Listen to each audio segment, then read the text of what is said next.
مدنی قاعدے کا سبق نمبر 8، کھڑی حرکات۔ قرآن سیکھیے آسان طریقے سے کم وقت میں۔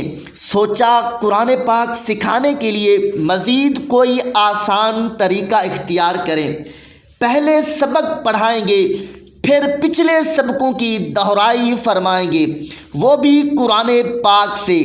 میرا اپنا یہ تجربہ ہے، جب قرآن سے دہرائی کرتے ہیں تو بچوں اور بڑوں کے لیے قاعدہ پڑھنا مزید آسان ہو جاتا ہے۔ اس لیے کہتا ہوں کہ ہر استاد، پروفیسر، قاری صاحب کے پڑھانے کا انداز اپنا ہی ہوتا ہے۔ انشاءاللہ ہماری ویڈیو مکمل سنتے ہی سبق یاد ہو جائے گا۔ آئیے سبق کی جانب بڑھتے ہیں۔ اس سبق میں صرف زبانی 3 باتیں یاد کرنی ہے۔ نمبر 1،